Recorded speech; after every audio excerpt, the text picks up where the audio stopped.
అందరికీ షలోం.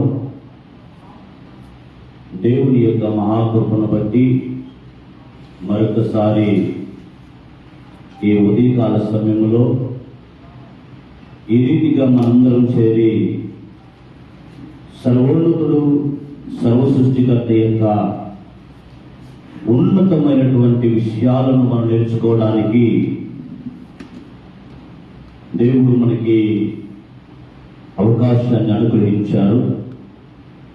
కాబట్టి ఈ సమయంలో మనం తోరా స్టడీ చేద్దాం.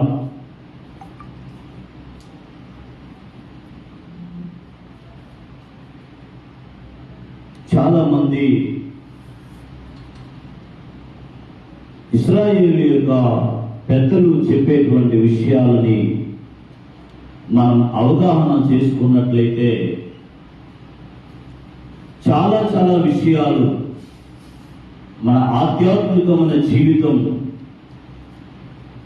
ఎలా అంచెలంచెలుగా పైకొస్తుంది, సర్వోన్నతుడైన దేవుడితో ఒక ప్రత్యేకమైనటువంటి ఆ సంబంధంలోనికి మనం వెళ్ళగలుగుతాము, సృష్టికర్తతో మనం కనెక్ట్ అయ్యి జీవించగలుగుతాము అనే విషయాలు మనకి అర్థమవుతూ ఉంటాయి. చాలా క్లారిటీగా ఒక విషయాన్ని మనం ఇక్కడ గమనించాలి. దేవుడు ఈ ప్రపంచాన్ని చేసినప్పుడు ఆయన క్రియ అనగా పని చేసి ఉన్నట్లుగా మనం చూస్తాం. పని లేకుండా ఈ ప్రపంచంలో ఏది కూడా ఒక కార్యం అనేది సంపూర్ణము చేయబడదు. అలాగనే మానవుని యొక్క దేహం ఈ విధంగా సజీవంగా ఈ భూమి మీద నిలబడి ఉండడానికి గల కారణం ఏమిటంటే మానవుని యొక్క దేహంలో చాలా అవయవాలు ఉన్నాయి. అన్నీ కూడా ప్రాముఖ్యమైనవే. అయితే మనిషికి ఉన్నటువంటి గుండె చాలా ప్రాముఖ్యమైనది. మానవుని యొక్క దేహంలో కొన్ని అవయవాలు దేవుడు జతలుగా మనకి ఇచ్చినట్లుగా చూస్తాం. ఒక చెయ్యో, ఒక కాలో, ఒక కన్నో, ఒక చెవో వినబడక ఈ అవయవాలు లోపాలు కలిగి ఉన్నప్పటికీ మానవుడు ఈ భూమి మీద జీవించడానికి అవకాశం ఉంది. కానీ ఎప్పుడైతే గుండె మానవునికి ఫెయిల్ అవుతాదో అప్పుడు మానవుడు ఈ ప్రపంచాన్ని విడిచిపెట్టాల్సి వస్తుంది. మానవుని యొక్క దేహానికి చాలా ప్రాముఖ్యమైనది జీవించడానికి గుండె కారణమైంది. అలాగే ప్రతి మోటారు కూడా ఇంజిన్ చాలా ప్రాముఖ్యమైనది. ఈ ఉండడాన్ని బట్టి తనకి అంటుకట్టబడినటువంటి ప్రతి అవయవం కూడా, మోటార్ ఉండడాన్ని బట్టి తనకు అటాచ్ చేయబడినటువంటి ప్రతి యొక్క వీల్స్ కానీ లేక తనకు ఉన్నటువంటి ప్రతి యొక్క ఇది కూడా అది పని జరుగుతూ ఉంది, దాని యొక్క పని. అదే విధంగా దేవుడు కూడా ఈ సృష్టిని చేసినప్పుడు ఆయన కూడా పని చేసి ఉన్నారు. ఈ ప్రపంచంలో ఏది కూడా పని లేకుండా, పని చేయకుండా ఈ ప్రపంచంలో ఏది కూడా జరగదు అనేటువంటిది వాస్తవం ఎలా ఉందో, అలాగే ఇశ్రాయేలు యొక్క పెద్దలు చెప్పేటువంటి విషయం ఏమిటంటే ఈ ప్రపంచం 3 విషయాల మీద ఆధారపడి నడుస్తుంది అని పెద్దలు వివరిస్తారు. ఎప్పుడైతే ఈ ప్రపంచము ఈ 3 విషయాల మీద ఆధారపడి నడవదో ఈ ప్రపంచము కొలాప్స్ అవుతుంది. మానవ జాతి భూమి మీద అంతరిస్తుంది అని పెద్దలు వివరిస్తారు.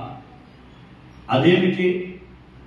ఈ ప్రపంచము దేవుని దయ వలన కదా నడిపించబడుతుంది, ఈ ప్రపంచం దేవుని యొక్క కృపను బట్టి కదా నడిపించబడుతుంది అని అంటే అది కూడా వాస్తవమే. అయితే మానవుని భూమి మీద ఉంచడానికి గల కారణం ఏమిటి అని అంటే దేవుడు చేసినటువంటి తన సృష్టిని కాపాడవలసిన బాధ్యత, నడిపించవలసినటువంటి బాధ్యత, సంరక్షించవలసిన బాధ్యత మానవుని మీద ఉంది. ఒక కుటుంబాన్ని నడిపించవలసిన బాధ్యత ఏ విధంగా తన కుటుంబ యజమాని మీద ఉన్నదో, దేవుడు ఈ సృష్టి చేసిన తరువాత ఈ భూమి మీద మానవుడిని ఉంచి ఈ మానవుని యొక్క సంరక్షణ, ఈ సృష్టి యొక్క నడిపింపు అనేది మానవుని యొక్క చేతుల్లో పెట్టడం అనేది జరిగింది. ఇవన్నీ కూడా మనకు సమయం ఉంటే ఒక్కొక్కటి మనం వివరించుకుంటా వస్తాం. కొన్ని విషయాలు ఈ యొక్క దినాన మనం నేర్చుకుంటాం. ఈ ప్రపంచము 3 విషయాల మీద ఆధారపడి నడుస్తుంది. ఏంటి ఆ 3 విషయాలు అనంటే, 1 తోరా స్టడీ, 2 ఆలయ సేవ అనగా ప్రార్థన, 3 దయగలిగినటువంటి కార్యములు. ఈ 3 విషయాల మీద ఈ ప్రపంచం నడిపించబడుతుంది. తోరా స్టడీ, ఆలయ సేవ, దయగలిగినటువంటి కార్యములు. ఎప్పుడైతే ఈ 3 విషయాలు ఈ భూ ప్రపంచము నుండి లేకుండా పోతాదో అప్పుడు ఈ ప్రపంచము శూన్యస్థితికి వచ్చేస్తారు. సృష్టి ప్రారంభము నుండి తోరా ఇవ్వబడేంత వరకు కూడా పెద్దలు చెప్తారు 26 తరాలు. ఆదాము గారి మొదలుకొని మోషే గారి వరకు 26 తరాలు. ఈ 26 తరాలు కూడా ఈ ప్రపంచం దేవుని యొక్క దయను బట్టి, దేవుని యొక్క కృపను బట్టి నడిపించబడుతూ వచ్చింది. నోవా గారి కాలంలో సృష్టి లయమవ్వాలి అని అనుకున్నప్పుడు కూడా అక్కడ మనం చూస్తాం, నోవా గారి యొక్క నీతిని బట్టి, దేవుడు యొక్క కృపను బట్టి అక్కడ అప్పుడు ఆ యొక్క నోవా యొక్క కుటుంబం అనేది తప్పించబడింది, కాపాడబడింది. సీనాయి పర్వతం దగ్గర దేవుడు మోషే గారికి తోరాని ఇవ్వడం అనేది ఈ ప్రపంచానికి చాలా చాలా ఉన్నతమైనటువంటి విషయం. ప్రపంచంలో ఏదైనా ఒక మంచి రోజు, మానవ జాతికి ఏదైనా ఒక ప్రాముఖ్యమైన రోజు, మానవ జాతి ఎదుగుదలకు, అభివృద్ధికి, మానవ జాతి సరైనటువంటి విలువలతో నడిపించబడటానికి గల కారణమైనటువంటి రోజు ఏదైనా ఒకటి ఉంది అంటే అది సీనాయి పర్వతం దగ్గర దేవుడు తోరాను ఇవ్వడము. ఆ రోజే మానవుని యొక్క జీవితంలో చాలా ప్రాముఖ్యమైనటువంటి రోజు. తోరా ఇవ్వబడేటువంటి సమయం వరకు, మోషే గారి కాలం వరకు కూడా 26 తరాలు. ఈ 26 తరాలు కూడా ఈ ప్రపంచము దేవుని యొక్క కృపను బట్టి నడిపించబడింది, దయను బట్టి నడిపించబడింది. ఎప్పుడైతే తోరా ఈ ప్రపంచానికి ఇవ్వడం జరిగిందో అప్పటి నుంచి కూడా ఈ ప్రపంచము ఈ 3 విషయాల మీద ఆధారపడి నడుస్తుంది అని చెప్పేసి పెద్దలు చెప్తారు. అందుకనే మన 136వ కీర్తన మనం చదువుతున్నప్పుడు అక్కడ 26 వచనాలు మనకు కనిపిస్తాయి. దాన్ని బట్టి 26 తరాలు దేవుని కృపను బట్టి నడిపించబడుతుందని పెద్దలు దాన్ని తీసుకొని వచ్చి వివరిస్తారు. కాబట్టి తోరా ఇచ్చినటువంటి కాలం నుండి కూడా ఈ కాలం వరకు కూడా ఈ 3 విషయాల మీద ప్రపంచం నడిపించబడుతుంది. అందులో ప్రాముఖ్యముగా ఇశ్రాయేలు ప్రజలు దేవుని చేత తోరాను పొందుకోవడం జరిగింది. దేవుడే స్వయముగా దేవుని చేత ఏర్పాటు చేయబడినటువంటి మానవులైనటువంటి ఇశ్రాయేలు ప్రజలకి దేవుడు తన యొక్క ఉన్నతమైన ఉద్దేశాలని, ఈ మానవ ప్రపంచం యొక్క నడత, నడవడిక, జీవన శైలి ఇవన్నీ కూడా తోరాలో ఇవ్వడం జరిగింది. దాన్ని బట్టి ఇక మానవుడు ఈ భూమి మీద జీవిస్తున్నంత కాలము ఈ మూడు విషయాలు కూడా అతను పర్ఫెక్ట్ గా చేసుకుంటూ నడిస్తే తాను నివసిస్తున్నటువంటి యొక్క భూభాగం, తన చుట్టుపక్కల ఉన్నటువంటి ప్రాంతం అంతా కూడా దీవెనకరంగా ఆశీర్వాదకరంగా ఉంటుంది అనేటువంటి విషయాన్ని పెద్దలు వివరిస్తారు. మరలా చెప్తున్నాను, ఈ మూడు విషయాలు మనం నేర్చుకొని చక్కగా స్టడీ, ఆలయ సేవ అనగా ప్రార్థన, దయగలిగేటువంటి కార్యాలు, వీటిలో మూడు కూడా చాలా ప్రాముఖ్యమైనవి.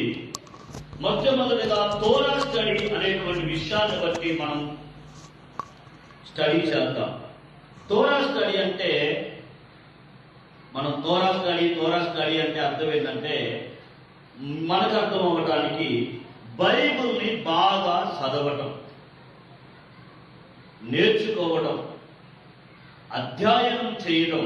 ఎందుకంటే తోరా స్టడీ అనేది బైబిల్ యొక్క విషయాలు అనేవి మానవుని యొక్క సంకల్పంలోని వచ్చినవి కాదు, మానవుని యొక్క మేధస్సులో నుంచి ఉద్భవించింది కాదు. తోరా అనేది కేవలము ఏదైతే మన కంటి కనిపించిన సృష్టి యావత్తు కూడా దేవుడే చేశాడు అని మనం ఎలా విశ్వసిస్తున్నామో, ఆయన యొక్క ఉన్నతమైనటువంటి ఉద్దేశ్యము, ఆయన యొక్క మాటలు, తాను చేసిన ఈ మానవ జాతి ఎలా బ్రతకాలి భూమి మీద, తాను చేసిన ఈ యొక్క మానవ జాతి ఏ విధంగా జీవించాలి అనేటువంటి విషయాలన్నీ కూడా మరి తోరాలో రాయబడి ఉన్నాయి. ఈ విషయాలన్నింటిని బట్టి కూడా ఖచ్చితంగా ఒక వ్యక్తి తోరా స్టడీ చేయాలి. తోరా స్టడీ మానవుని యొక్క జీవితంలో చాలా చాలా చాలా చాలా ఇంపార్టెంట్ అయినటువంటి విషయం. మనము పేరుకి దేవుని బిడ్డలుగా పిలువబడతామే కానీ, మనకి కానీ మన పిల్లలకి కానీ బైబిల్ గ్రంథం గురించినటువంటి సరైనటువంటి అవగాహన కానీ, నిన్ను సృష్టించిన వారి యొక్క ఉన్నతమైనటువంటి ఉద్దేశము కానీ ఏమీ కూడా మన పిల్లలకి తెలియదు.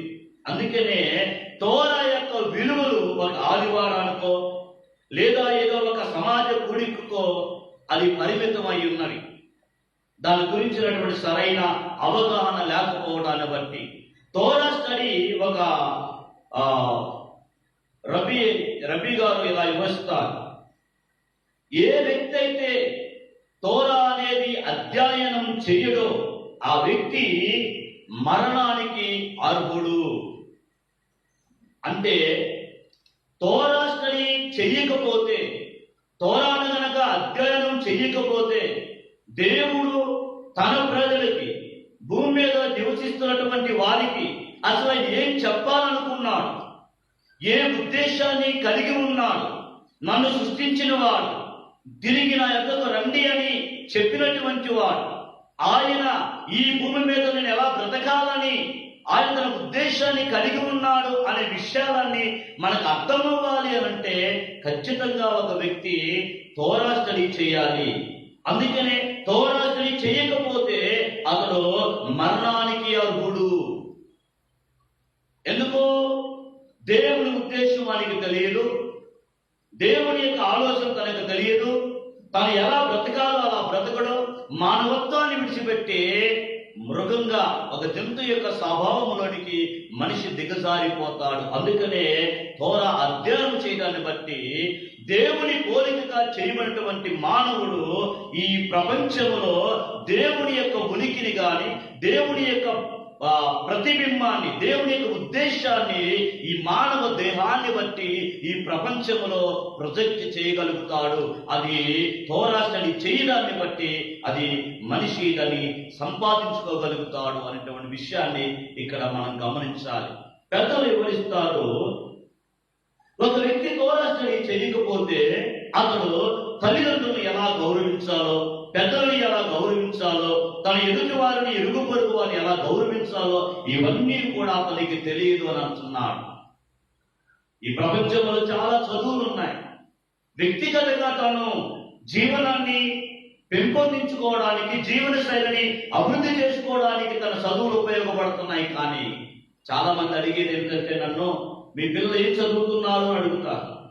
మా పిల్లలు తోరా స్టడీ చేస్తున్నారు, బైబిల్ స్టడీ చేస్తున్నారంటే వాళ్ళ ఫ్యూచర్ ఏమిటి, వాళ్ళు భవిష్యత్తులో ఎలా నిలబడగలుగుతారు, వారు ఎలా జీవనాన్ని కొనసాగించుకోగలుగుతారు. ఈ ప్రపంచంలో చదువుంటేనే కదా బ్రతకడానికి అవకాశం ఉంటుంది, జాబ్ చేసుకోవడానికి అవకాశం ఉంటుంది అని అడుగుతారు. నిజమే, ఈ ప్రపంచంలో జీవిస్తున్న ప్రతి వ్యక్తి స్టడీ, ఈ లోకపు చదువులు ఎందుకు ఉపయోగపడుతుంటే తన వ్యక్తిగత జీవితాన్ని, తన జీవన శైలిని తాను పెంపొందించుకోవడానికి ఉపయోగపడతాయి. కానీ తోరా స్టడీ ఈ ప్రపంచంలో మానవత్వం నశించిపోకుండా, మానవుని యొక్క విలువలు పడిపోకుండా, మానవుని యొక్క ప్రేమ తత్వం అనేది ప్రతి మనిషిలో కూడా అది వ్యాప్తి చేయడానికి దేవుని యొక్క గ్రంథం అనేది ఈ ప్రపంచంలో ఉపయోగపడుతుంది. ఏ వ్యక్తి అయితే, ఎవరైతే తోరా స్టడీ చేస్తారో ఆ వ్యక్తికి మానవత్వం యొక్క విలువలు అనేవి అవి వృద్ధి చెందుతూ ఉంటాయి. చిన్న పెద్ద తేడా తెలుస్తుంది, ఎవరితో ఎలా మాట్లాడాలో అలాంటి జ్ఞానం వస్తుంది. ఇవన్నీ కూడా ప్రతి వ్యక్తి యొక్క జీవితంలో డెవలప్ అవ్వాలి అని అంటే దేవుడి ఉద్దేశం ఏమిటి, ఈ మానవులు అందరి పట్ల అనే విషయాన్ని ఖచ్చితంగా తెలుసుకోవాలి. ఎందుకంటే ద్వేషంతో, అహంకారంతో, రకరకాలటువంటి ఈ మానవ జంతు యొక్క స్వభావాలతో మనిషి రగిలిపోతూ ఉంటాడు. నేను ఒక ప్రశ్న అడుగుతాను. ఆదాము గారిని దేవుడు చేసినప్పుడు దేవుడు తన పోలికగా తన స్వరూపమందు నరుని చేసెను అని వ్రాయబడింది. అంటే దేవుడు మానవుణ్ణి ఆయన పోలికలో, ఆయన స్వరూపంలో చేస్తారని ఒకవేళ మనము వ్రాయబడిన విధంగా మనం ఆలోచిస్తే, నేనెలా దేవుని పోలికలో చేయబడ్డానో నీ ఎదుటి వ్యక్తి కూడా దేవుని పోలికలో చేయబడ్డాడు. అలాంటప్పుడు నేను నిన్ను ఎదుటి వ్యక్తిని ద్వేషిస్తున్నాను, ఎదుటి వ్యక్తి మీద పగ పెంచుకుంటున్నాను అని అంటే దేవుని పోలికలో ఉన్నటువంటి ఆయన స్వరూపాన్ని కదా నేను ద్వేషిస్తున్నాను, ఆయన పోలికను కదా నేను హేళన చేస్తున్నాను, ఆయన చేతుల యొక్క పని కదా నేను అపహాస్యం చేస్తున్నాను అనే విషయం అనేది మనకు గుర్తుపెట్టుకోవాలి. అందుకనే మానవుని యొక్క విలువలు ఈ ప్రపంచంలో నిలబడి ఉండాలి అంటే అది ఖచ్చితంగా తోరా స్టడీ చేయడాన్ని బట్టి మనకు అర్థమవుతుంది. పెద్దలు చెప్తారు, ఒక వ్యక్తి తోరా స్టడీ చేయకపోతే తన తల్లిదండ్రులను గౌరవించడం కానీ, ప్రేమపూర్వకంగా మాట్లాడటం కానీ, ప్రేమపూర్వకమైన పనులు చేయటం కానీ, మరి ప్రజల మధ్యలో శాంతి సమాధానాన్ని నెలకొల్పడము కానీ, దేవుని పోలికన్నటువంటి మానవుని యొక్క జీవన విధానాన్ని పెంపొందించడం కానీ, ఇవన్నీ కూడా మనిషికి తెలియదు అని చెప్పేసి చెప్తున్నారు. అలాంటప్పుడు ఎందుకు మనం తోరా స్టడీ, తోరా అధ్యయనం చేయకపోతే అది మరణానికి అతను అర్హుడని చెప్పాము అని అంటే, ఈ విలువలు లేనప్పుడు అతను ఏమిటి ఈ ప్రపంచంలో, దేవుని యొక్క ఉద్దేశం ఈ ప్రపంచంలో నెరవేర్చడానికి అతడు నిలబడి ఉండకపోతే నీవు బ్రతికి ఈ ప్రపంచంలో అవసరం ఏమిటి? అందుకనే క్రియలు లేనటువంటి విశ్వాసము అది మృతము, అది సరిపోయినది నీ విశ్వాసము. ఆ క్రియలు ఎలా ఉండాలి, ఇవన్నీ తెలియాలంటే ఖచ్చితంగా మనం తోరా స్టడీ అనేది చెయ్యాలి. అందుకనే సామెతల గ్రంథంలో వివరిస్తారు ఏమని, బాలుడు నడవలసిన త్రోవను వానికి నేర్పండి, వాడు పెద్దవాడైనప్పుడు దాని నుండి తొలగిపోడు అంటున్నాడు. దేని నుండి? బాలుడు నడవలసిన త్రోవ వానికి నేర్పించండి అని అంటున్నాడు. ఎందుకనంటే భవిష్యత్తు పిల్లలది. మన భారతదేశంలో సామెత ఏంటి? ఈ రోజు మనం కలిగి ఉన్నటువంటి పిల్లలు భవిష్యత్తులో ఈ ప్రపంచాన్ని నిలబెట్టడానికి కానీ, ఈ ప్రపంచంలో గౌరవార్థంగా నివసించడానికి కానీ, వాళ్ళు ఈ ప్రపంచం యొక్క మానవుల యొక్క విలువలు పెంపొందించడానికి కానీ వారే కారకులై ఉంటారు. మానవత్వం యొక్క విలువలు పడిపోకుండా ఉండడానికి ఈ రోజు పసి పిల్లలుగా ఉన్నటువంటి ఉన్నటువంటి మన పిల్లలకి, మన యొక్క కుమారులు కానీ కుమార్తెలు కానీ వారికి నేర్పించాల్సిన విషయాలు నేర్పించకపోతే ఎలా వారి ప్రపంచంలో మంచి పౌరులుగా వారు జీవించగలుగుతారు? చదువు చదువు చదువు చదువు అని పంపిస్తే మోరాలిటీ మోరల్ వాల్యూస్ లేకుండా ఎలా వాళ్ళు ఉండగలుగుతారు? ఈ ప్రపంచంలో ఎలా వస్తాయి వాళ్ళకి ఈ విషయాలు? చాలా జాగ్రత్తగా ఆలోచించు. అందుకనే తోరా దేవుడు ఇచ్చినప్పుడు ఇశ్రాయేలు ప్రజలకి చాలా స్పష్టంగా ఈ విషయం అనేది చెప్పడం జరిగింది. తోరా ఇచ్చినప్పుడు ఏమని చెప్పారంటే, చూడండి ఒక విషయం, ద్వితీయోపదేశకాండం 6వ అధ్యాయం 4వ వచనంలో, ఇశ్రాయేలు వినుము. ఇశ్రాయేలు అంటే ఒక వ్యక్తి, దానితో పాటు ఇశ్రాయేలు అనగా 12 గోత్రాల యొక్క సమూహం మొత్తాన్ని కలిపి ఇశ్రాయేలు అని చెప్పేసి పిలుస్తున్నారు. కాబట్టి ఇక్కడ ఇశ్రాయేలు వినుము, మన దేవుడైనటువంటి యెహోవా, అద్వితీయుడైనటువంటి యెహోవా. తోరా స్టడీ యొక్క ప్రాముఖ్యతల గురించి నేను మాట్లాడుతున్నాను. నీ పూర్ణ హృదయముతోనూ, నీ పూర్ణ ఆత్మతోనూ, నీ పూర్ణ శక్తితోనూ నీ దేవుడైన యెహోవాని నువ్వు ప్రేమించాలి. ఏం చేయాలంట? మన దేవుడైనటువంటి యెహోవాని మనం ప్రేమించాలి. ఎలా ప్రేమించాలి? నీ పూర్ణ హృదయముతో, నీ పూర్ణ ఆత్మతో, నీ పూర్ణ శక్తితో నీ దేవుడైన యెహోవాని ప్రేమించాలి. నీ పూర్ణ బలం ఎక్కడ పెడుతున్నావు? నీ పూర్ణ శక్తి ఎక్కడ పెడుతున్నావు? మన పూర్ణత అనేది ఎక్కడ ఉంచాలి? మనం ఎక్కడ పెడుతున్నాం? బాగా గమనించండి. దేవుడిని ప్రేమించడానికి ఒక వ్యక్తి ఎంత పూర్ణత పెట్టాలి అనే విషయాన్ని ప్రస్తావిస్తూ అంటాడు, నేను నీకు ఆజ్ఞాపించే ఈ మాటలు నీ హృదయంలో ఉండాలి. ఎక్కడ ఉండాలి? దేవుడు తోరా ఇచ్చినప్పుడు అక్కడ ఉన్నటువంటి ఇశ్రాయేలు యొక్క సమూహముతో ఆయన మాట్లాడుతున్నాడు.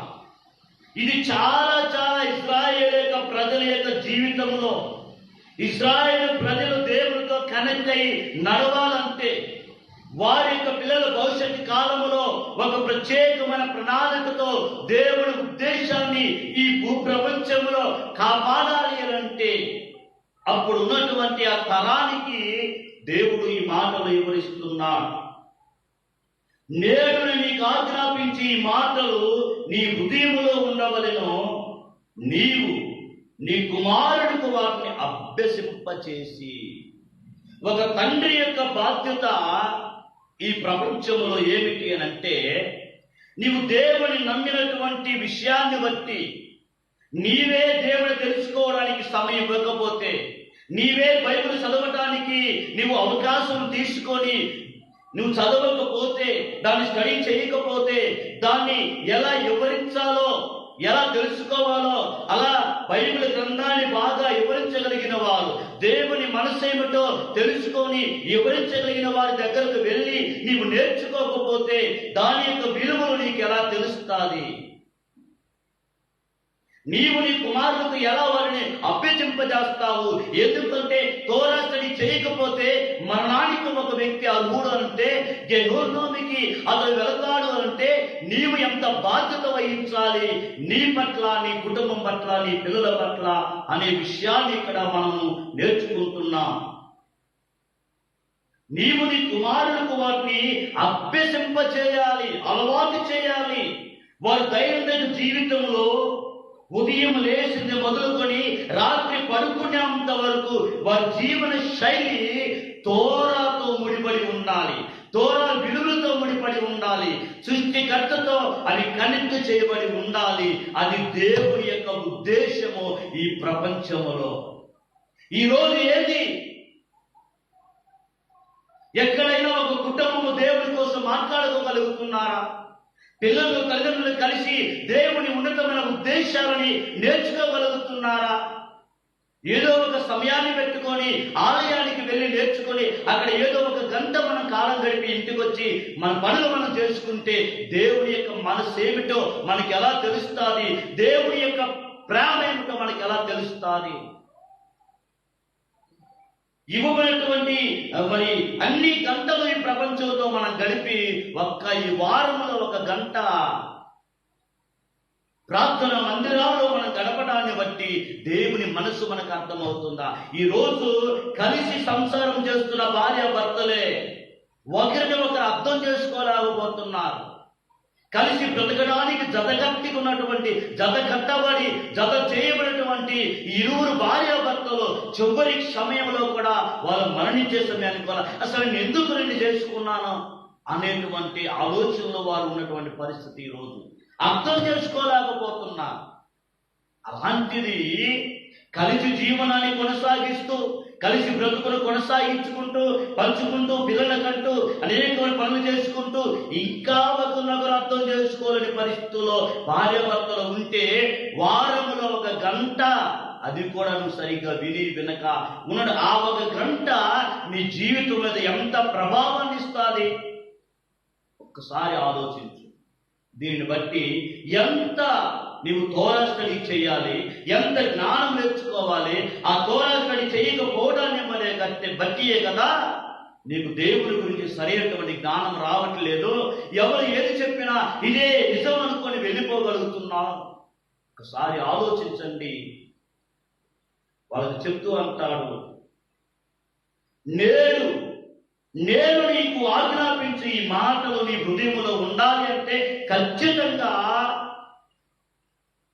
ప్రతి తండ్రి యొక్క హృదయంలో ఏమండి ఈ మాటలు ఉండాలి అనేది దేవుని ఆజ్ఞ అయితే ఈరోజు ఒక తండ్రిగా నీ హృదయంలో దేవుని మాటలు ఎన్ని ఉన్నాయి, ఎన్ని విషయాలను నీవు ఇతరులతో పంచుకోగలుగుతున్నావు, నీ కుటుంబంతో పంచుకోగలుగుతున్నావు. ఈ మాట నీ హృదయంలో లేదు అంటే, ఈ మాటలు నీ హృదయంలో లేవు అంటే, దేవుని గురించిన అవగాహన నీ హృదయంలో లేదు అనంటే నీవు దేవుని ఆజ్ఞలు అతిక్రమించావు. దేవుని మాట నువ్వు పట్టించుకోవటం లేదు, కానీ దేవునితో సహవాసం చేస్తున్నాను అన్న భ్రమలో ఈనాటి ప్రపంచం ఉంది. ఆలోచించండి. మీకే వదిలిపెడుతున్నాను ఈ విషయాన్ని బట్టి చెప్తూ, నీ కుమారులకు వాటిని అభ్యసింపజేసి నీ ఇంట కూర్చున్నప్పుడు, త్రోవను నడుచున్నప్పుడు, పండుకున్నప్పుడు, లేచినప్పుడు వాటిని గురించి మాట్లాడయ్యా. నీ పిల్లలకి చెప్పాల్సినవి ఏమిటి? కూర్చున్నప్పుడు కానీ, లేచినప్పుడు కానీ, నడిచినప్పుడు కానీ, పండుకున్నప్పుడు కానీ నువ్వు మాట్లాడాల్సింది ఏమిటంటే తోరా కోసమే నువ్వు మాట్లాడాలి, బైబిల్ కోసమే నువ్వు మాట్లాడాలి, దేవుని మాటలే నీవు మాట్లాడాలి అని అంటే ఎంత ప్రాముఖ్యముగా ఈ ప్రపంచములో దేవుడు మానవ జాతిని ఉంచాడు, ఎంత ప్రాముఖ్యముగా ఈ ప్రపంచానికి తోరా అనేది ఇవ్వడం జరిగింది. యూదులు ప్రతిరోజు ఉదయం లేచి మొదలుకొని వారు రాత్రి పడుకునేంత వరకు కూడా వాళ్ళ జీవన శైలి తోరాతోనే ముడిపడి ఉంటుంది. వాళ్ళు ఏ పని చేసినా, ఏ కార్యము తలపెట్టినా వారు ఉదయం లేచిన మొదలుకొని ఎన్నో సార్లు దేవుణ్ణి వాళ్ళు అనుబంధం చేసుకుని ఉంటారు. ఒక రకంగా చెప్పాలంటే గుండె ఏ విధంగా కొట్టుకుంటుందో తోరా యొక్క విలువలు వారికి కొట్టుకుంటూ ఉంటాయి. తోరా యొక్క మాటలు వాళ్ళ జీవితంలో ఉంటాయి, వాళ్ళ నరనరాలలో అవి ఉంటాయి. ఎక్కడికి వెళ్ళినా వాళ్ళు అక్కడ దేవుని కోసం, తోరా కోసం వారు మాట్లాడుకుంటూ ఉంటారు అని అంటే దేవుని ప్రజలకి దేవుని మాటలు ఎంత ఇంపార్టెంట్ ఒకసారి ఆలోచించండి. మన పిల్లలు మన మాటలని అంత ఇంపార్టెంట్ గా తీసుకోగలుగుతున్నారా? నీవే నీతో ఈ ప్రశ్న ఉంచుకో. వీటి గురించే నువ్వు మాట్లాడాలి అని అంటే ఖచ్చితంగా ప్రతి తల్లి తండ్రి ఈ విషయాలు మాట్లాడాలి పిల్లలతో. సామెతల గ్రంథము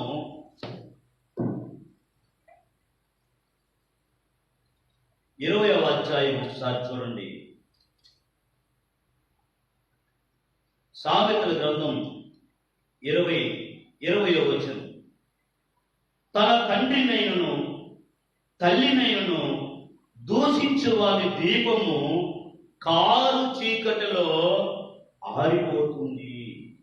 తెలుసా మీకు?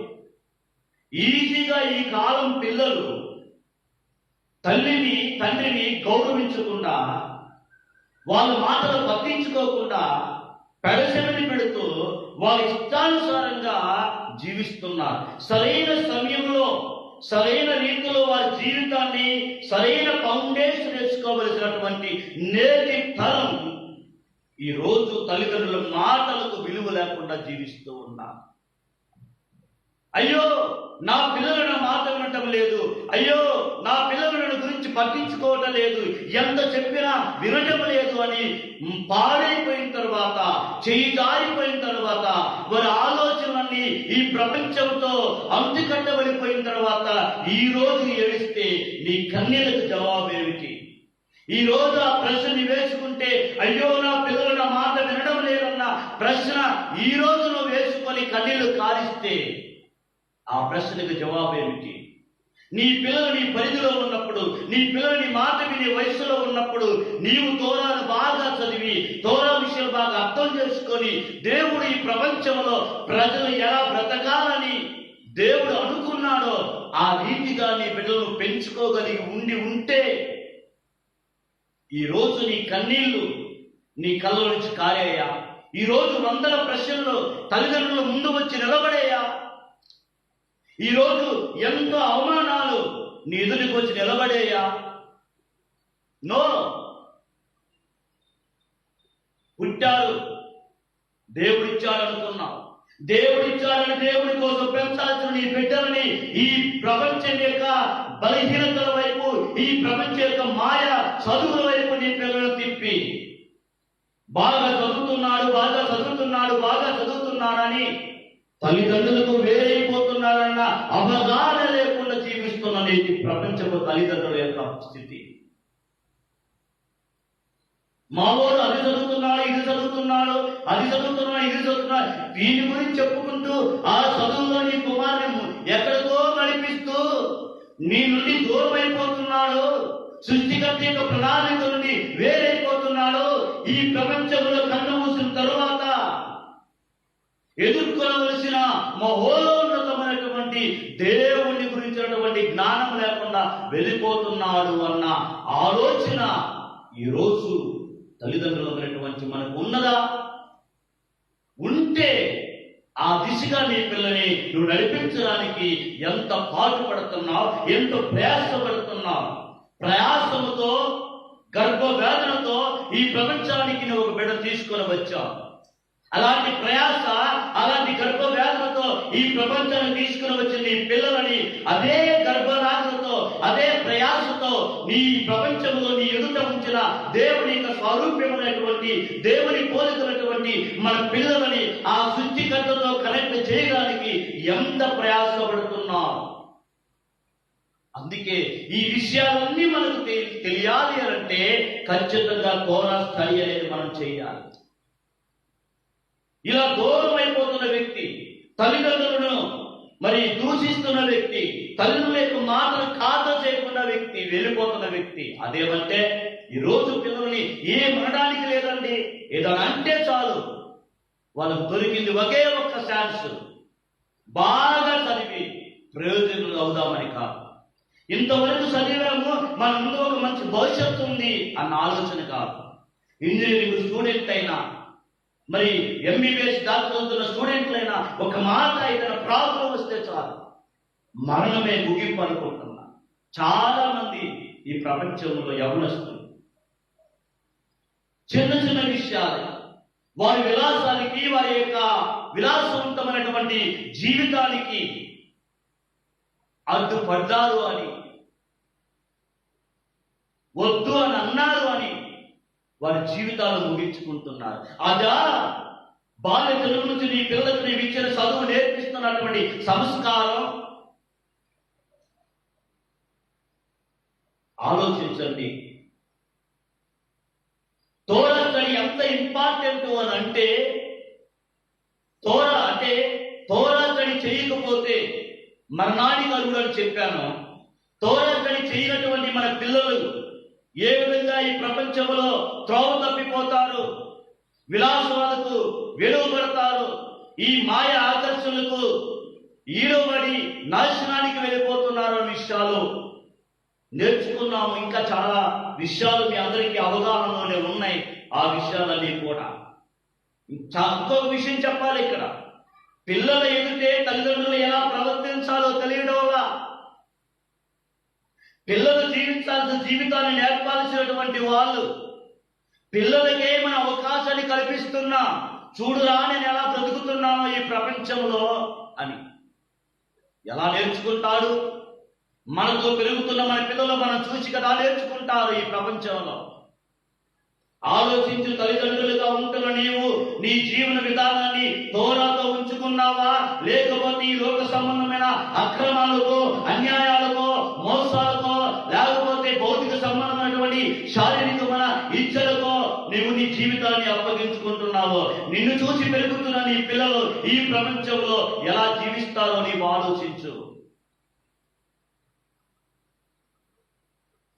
తోరా స్టడీ యొక్క ప్రాముఖ్యత ఏమి చేయాలంటే, నీవు కనుక తోరా స్టడీ చేయిస్తే, తోరా యొక్క అధ్యాయాన్ని చేస్తే, తోరాను బాగా నీవు నేర్చుకుంటా వెళ్తే అది దేనితో సమానం అంటున్నా తెలుసా? నీ తండ్రిని నీ తల్లిని గౌరవించిన దానికంటే కూడా తోరా స్టడీ గొప్పది అని అంటున్నా. తల్లిదండ్రులు దూషించు వారి యొక్క దీపము కారు చీకటిలో ఆరిపోతాది, వెలగలిసిన సమయంలో అది వెలగదు, అది ఆరిపోతాది అంటే ఆ తల్లిదండ్రులు గౌరవించడం ఎంత ప్రాముఖ్యం. దానికంటే కూడా తోరా స్టడీ చాలా ప్రాముఖ్యం. అంటే నీవు తోరా స్టడీ చేయడానికి, బైబిల్ చదవటానికి నీ జీవితాన్ని ఎంత ఖర్చు పెట్టాలి, నీ సమయాన్ని ఎంత ఖర్చు పెట్టాలి, నీ డబ్బుని ఎంత ఖర్చు పెట్టాలి, ఈ విషయాన్ని నువ్వు ఆలోచించు. ఎందుకంటే తోరా స్టడీ చేస్తేనే కదా నీ తల్లిని ఎలా గౌరవించాలో, నీ తండ్రిని ఎలా గౌరవించాలో, వారికి ఎలాంటి విలువలు ఇవ్వాలో దేవుని యొక్క కోణంలో నుంచి నువ్వు నేర్చుకొని నీ తల్లిదండ్రులను ప్రేమించగలుగుతావు, నేర్పించగలుగుతావు. మనకు తెలియకుండానే తోరా స్టడీ లేకపోవడాన్ని బట్టి ఈ భౌతిక సంబంధంగా పెరుగుతున్నటువంటి మన పిల్లలు మన నుండి దూరం అయిపోతున్నారు.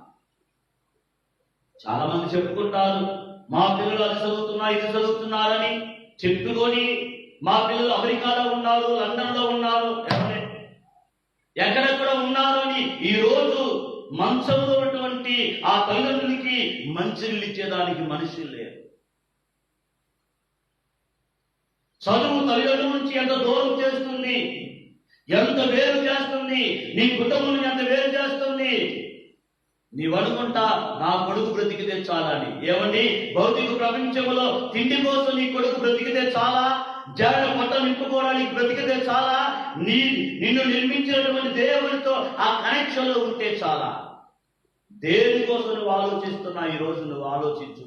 ప్రియమైనటువంటి దేవుని పిల్లలారా, చివరిగా ఈ యొక్క ఇది హెచ్చరికగా తీసుకోండి, ఒక తల్లిదండ్రులుగా ఒక బాధ్యతగా తీసుకోండి.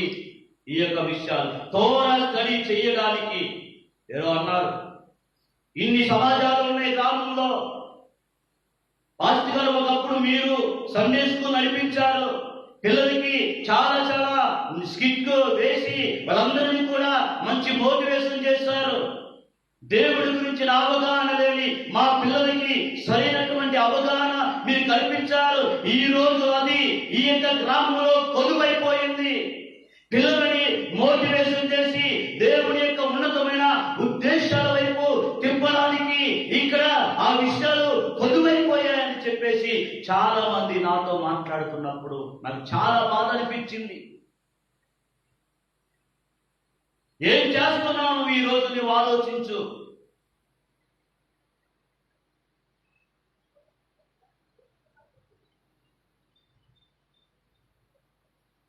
ఇంకొక విషయాన్ని పెద్దలు తీసుకొని వస్తారు. తోరా స్టడీ ఎంత ప్రాముఖ్యం అంటే మానవ జీవితాన్ని రక్షించడం కంటే గొప్పది అని అంటున్నాడు. మానవ జీవితాన్ని వాక్యాన్ని అంటే ఎలా చెప్పాలంటే తోరా స్టడీ యొక్క ప్రాముఖ్యత ఎంత గొప్పది అనే విషయాన్ని చాలా మంది ఆత్మరక్షణ ఆత్మరక్షణ ఆత్మరక్షణ అని బైబిల్ చదివేది లేదు, దేవుడితో సహవాసం చేసేది లేదు, పరుగో పరుగు. ఇక్కడ చెప్తున్నాడు తోరా స్టడీ నిన్ను నీ తండ్రితో, నిన్ను నీ దేవుడితో, నిన్ను నీ సృష్టికర్తతో ఒక ఉన్నతమైనటువంటి రిలేషన్లకు తీసుకొని వెళ్తాది. ఎందుకంటే అవి దేవుని మాటలు కాబట్టి ఆ మాటలు నేర్చుకోవడాన్ని బట్టి ఈ భౌతిక ప్రపంచంలో నువ్వెలా జీవించాలో, ఈ భౌతిక ప్రపంచంలో నీ భార్యతో నువ్వు ఎలా ఉండాలో, ఈ భౌతిక ప్రపంచంలో నీ పిల్లలతో నువ్వు ఎలా ఉండాలో, ఈ భౌతిక ప్రపంచంలో నీ ఎరుగు పొరుగు వారితో ఎలాంటి మంచి రిలేషన్లు కలిగి ఉండాలో ఇవన్నీ కూడా తోరా నేర్పిస్తుంది నీ మానవ జాతికి. అవి నువ్వు నేర్చుకోకపోతే నువ్వెలా ఎదుటి మనిషిని గౌరవించగలుగుతావు, ఎదుటి మనిషిని ప్రేమించగలుగుతావు, ఎదుటి మనిషి యొక్క ఆపదలో ఉన్నప్పుడు అతను ఏ విధంగా నువ్వు సపోర్ట్ చేయగలుగుతావు?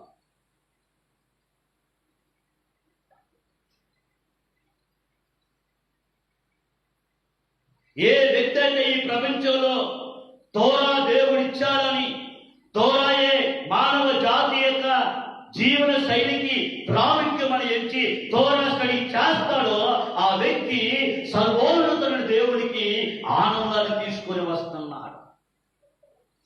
ఈ భూ ప్రపంచానికి మానవుడు ఎందుకు పంపించబడ్డాడో ఆ విషయాల్లో సరైనటువంటి అవగాహనలోనికి ఈ తోరా స్టడీ నిన్ను తీసుకొని వెళ్ళిపోతా ఉంది. దాని ద్వారా పరలోకమన్నటువంటి తండ్రి దేవుడు నిన్ను గురించి ఆనందపడతాడు అనేటువంటి విషయాన్ని ఇక్కడ మనం నేర్చుకోవాలి. దేవునికి సంతోషకరమైన విషయం ఏమిటి అనంటే నీవు దేవుడితో ఒక ప్రత్యేకమైనటువంటి సంబంధం కలిగి ఉండుటయే, దేవుడితో ఒక ప్రాముఖ్యమైనటువంటి సంబంధాన్ని నువ్వు కలిగి ఉండుటయే. దేవుని మాట నువ్వు వినడమే చాలా ప్రాముఖ్యం. ఒకసారి సౌలు రాజుగా ఉన్నప్పుడు సమూయేలు ప్రవక్త ఒక మాట చెప్తా, నీవు అమాలేకీయులని పూర్తిగా నువ్వు చంపేయి, వాళ్ళు ఏది కూడా నువ్వు తీసుకోవద్దు, అది శమితమైంది, ఇది దేవుని యొక్క మాట, అమాలేకను వాడు భూమి మీద లేకుండా చేయి అని సౌలు రాజు గారికి చెప్పడం జరిగింది. ఎవరో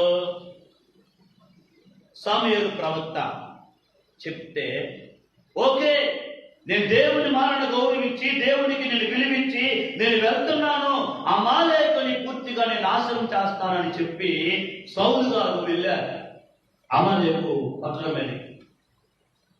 మొత్తాన్ని కూడా నిర్మూలన చేశారు.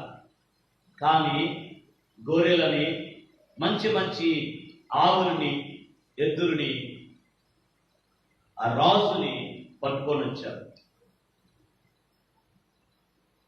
బలహీనమైన వాటిని, హీనంగా ఉన్న వాటన్నింటినీ కూడా నిర్మూలన చేశారు. మంచివి బలమైనవి తీసుకొని వచ్చారు.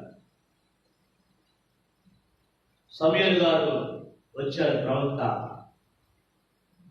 వచ్చేసరికి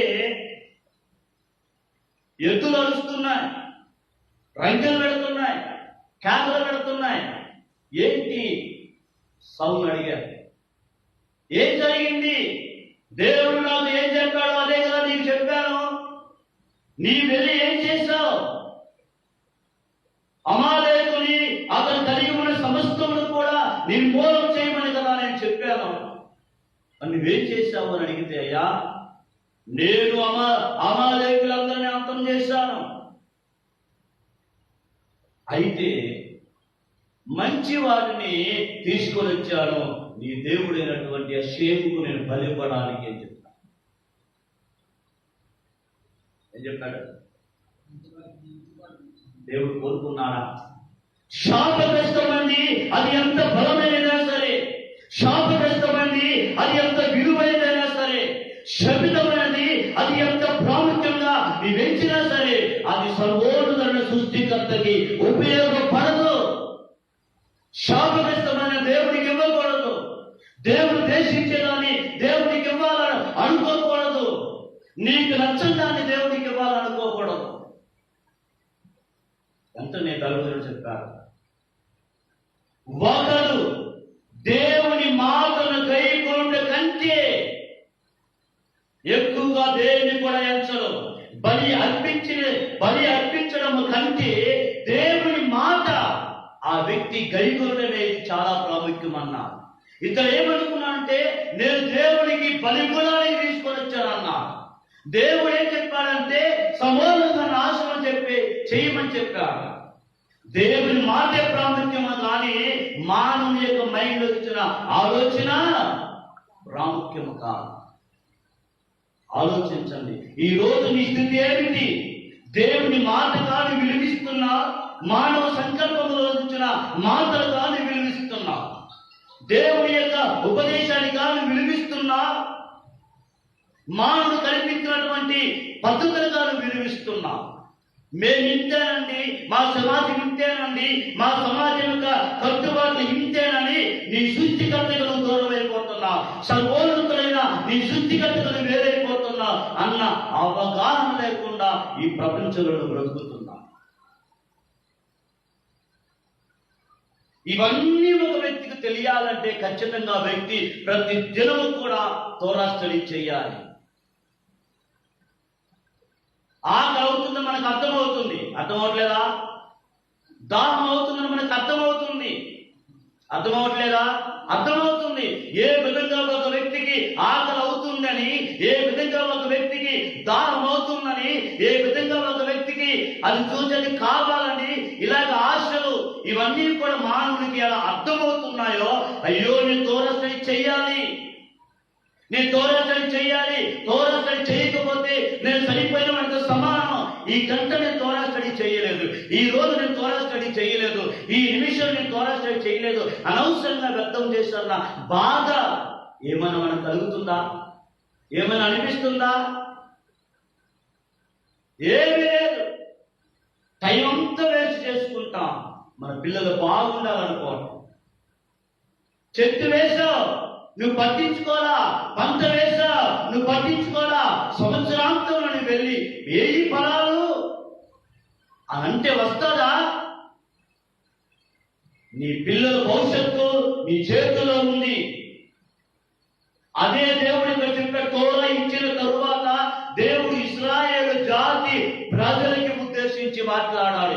ఈ రోజు ఈ మాటలు వింటున్న మనము కూడా, ఈ ప్రాంత ప్రజలు కూడా తోరా యొక్క విలువలు ఎంత ప్రాముఖ్యమైనవో నువ్వు తెలుసుకోకపోతే పెద్ద నాశనం అనేది తరుముకొని వస్తుంది. నీ పిల్లలు ఈ భౌతిక ప్రపంచంలో నువ్వు లేకపోయినా, నీ పిల్లల దేవుడు నోవా కుటుంబాన్ని ఏ విధంగా ఓడలోకి ఎక్కించాడో అలా నీ పిల్లలు దేవుని యొక్క సంరక్షణలో నడిపించబడాలి. ఉగ్ర దినమందు నీ పిల్లలు కాపాడబడాలని ఒక మంచి ఆలోచన కలిగి ఉంటే మంచి భవిష్యత్తు కొరకు నీ పిల్లల్ని పెంచడానికి నువ్వు ప్రణాళిక వేసుకో. వాళ్ళ జీవితాలని అబ్జర్వ్ చేయి, వాళ్ళ ఆలోచనని అబ్జర్వ్ చేయి. వాళ్ళ యొక్క ఎదుగుతున్న పిల్లలు జాగ్రత్త.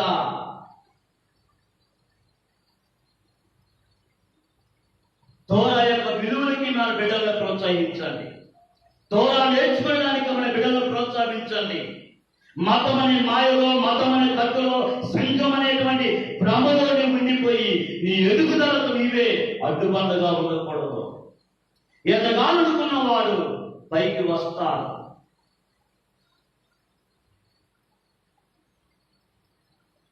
తామర మొక్క అంటారా, చెట్టు అంటారా? ఆలోచించు, అది ఎక్కడ ఉంటుంది? నీళ్ళలో ఉంటుంది. నీళ్ళలో అడుగు భాగమున చెరువులో అది పెరుగుతుంది. అడుగు నవ్వునటువంటి తామర ఆ మొక్క, నా పైన నీళ్ళున్నాయే, అయ్యో నేను ఎలా పైకి రావాలి, నీ ఎదగడానికి నా తలపైన ఎంతో భారం ఉంది, నేను ఇంతే అని అది పైకి వచ్చేలా ఉండిపోయిందా?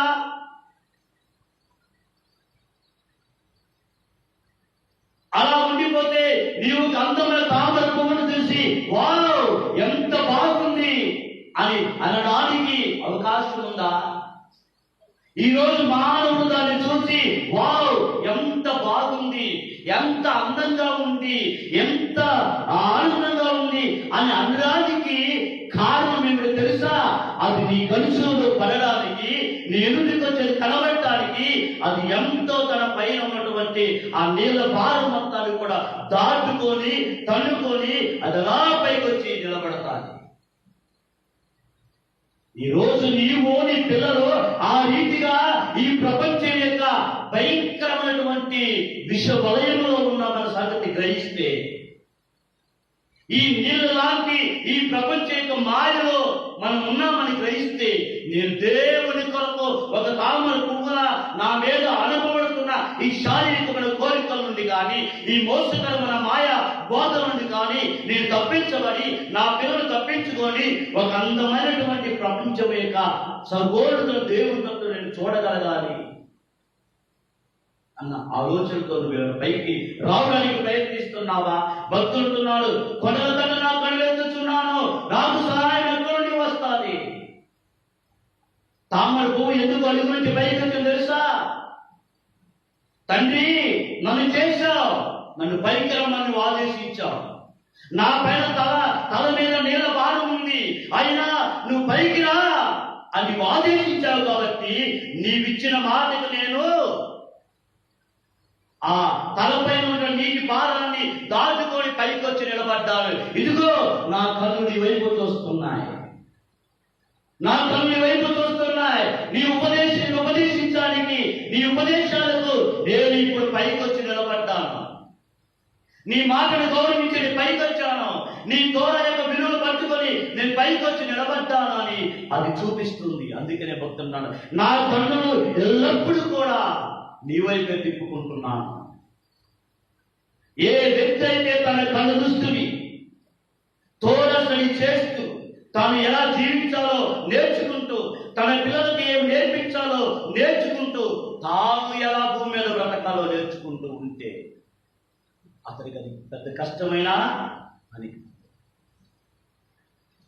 ఏ ప్రపంచంలో చదువు లేకపోతే పిల్లలు బ్రతకరా? బ్రతకడానికి చదువులే కావాలా? పూర్వీకులు ఎలా బ్రతికారు? దావీదు రాజు గారు గొర్రెలు కాసుకుంటున్నారు. రాజు అయ్యే అవకాశం ఉందా? ఛాన్స్. ఈ ప్రపంచాన్ని పరిపాలిస్తున్న వాడు, ప్రపంచాన్ని నడిపిస్తున్న వాడు, ఎవరు ఏలాలి ఎవరు ఏలకూడదని నిర్ణయించేవాడు పైనున్నాడు. ఆయన దృష్టిలో నువ్వు నిలబడు, ఆయన దృష్టిలో నువ్వు జీవించు, ఆయన దృష్టిలో నువ్వు వెతుకు. నువ్వు ఎక్కడ ఉంచాలో అక్కడ ఉంచు. తోరా స్టడీ చాలా ఇంపార్టెంట్. తోరా యొక్క విలువలు చాలా ఇంపార్టెంట్. తోరా విలువలతో పెరుగుతున్నాడు యోసేపు. వాళ్ళ అన్నలు ఆ తోరా యొక్క విలువలతో పెరుగుతున్నాడు. యోసేపును చంపాలనుకున్నారు. మానవ ఆలోచన ఫలిస్తాడా? దేవుని ఆలోచన ఫలిస్తాడా? ఓకే, మీ మధ్యలో ఒక తామర పుష్పములాగా ఉంచాలనుకున్న యోసేపును మీరు లేపాలనుకున్నారు అని అక్కడి నుంచి అద్భుతమైన రీతిలో అతను ఐగుప్తు దేశానికి వెళ్ళిపోతాడు. బానిసగా అమ్మబడతాడు. ఒక బానిసగా అమ్మబడినటువంటి వ్యక్తి దేవుని ప్రణాళికలో ఉన్నాడు. అది గుర్తుపెట్టుకో. అందరి దృష్టిలో అతను ఒక బానిస, అన్నదమ్ముల దృష్టిలో అతను ఒక బానిస, వాళ్ళ దృష్టిలో అతను లేడు. అమ్మేశాడు. వీడు ఎంత అనుకున్నాడు, తోసేశారు, బయటపడేశారు, చంపాలనుకున్నాడు. వీళ్ళందరి దృష్టిలో అతను ఒక ఐగుప్తులో అతను ఒక బానిస, అన్నదమ్ముల దృష్టిలో కానిక లేడు, తండ్రి దృష్టిలో ఆయన యోసేపు లేడు. ఇలా అనుకున్నారు అంతా కూడా ప్రపంచం. కానీ దేవుని ప్రణాళికలో అతను ఉన్నాడు. దేవునికి భయపడుతున్నాడు. తండ్రి నేర్పించినటువంటి మంచి మార్గంలో అతను నడుస్తున్నాడు. ఇంకొక మాట చెప్పాలంటే, యోసేపు బాల్య దినములందే మార్గ మధ్యములో తన తల్లిని కోల్పోయాడు. తండ్రి దగ్గర పెరుగుతున్నాడు. ఆ తండ్రి ఈ భౌతిక ప్రపంచ యొక్క మాయలకు కానీ మోసానికి కానీ ఏడుపడకుండా యోసేపును ఒక ప్రత్యేకమైన దేవుని ప్రణాళికల కోసం తయారు చేస్తాడు. తండ్రి నుండి వేరైపోయిన సృష్టికర్తకు భయపడి బ్రతుకుతున్నాడు. తండ్రి కనిపించకపోయినా తండ్రి నేర్పించిన ఉపదేశాలని అతను శిరస వహిస్తున్నాడు. ఒక బానిసగా ఉంది. ఈరోజు తల్లి కోల్పోయిన బిడ్డ తండ్రియే తన బిడ్డకన్నా ఉపదేశాలు చేస్తే ఐగుప్తు యొక్క బానిసత్వాన్ని గెలుపుకున్న యోసేపు దేవుణ్ణి పట్టుకున్నా అని యోసేపు అందులో దేవుణ్ణి పట్టుకున్నాడంటే తల్లిదండ్రులు ఇద్దరున్నారు. ఏం చేయగలుగుతున్నాం ఈరోజు మనం పిల్లలు, మన సమాజాన్ని?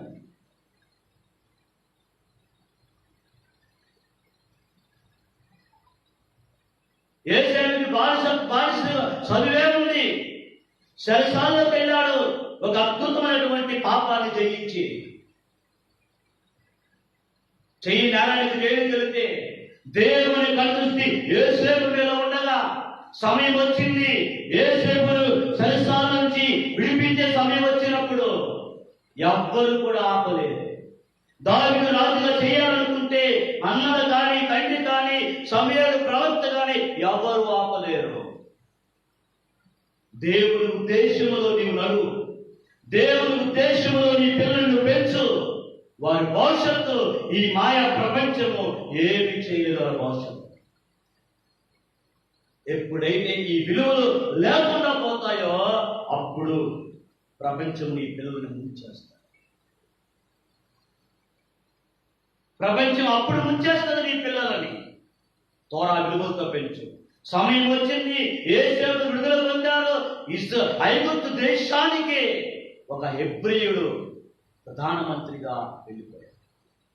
రాజు తర్వాత అన్య దేశంలో భాష కలిగిన ప్రజల మధ్యలో ఒకే ఒక్కడు సపోర్ట్ ఉందా?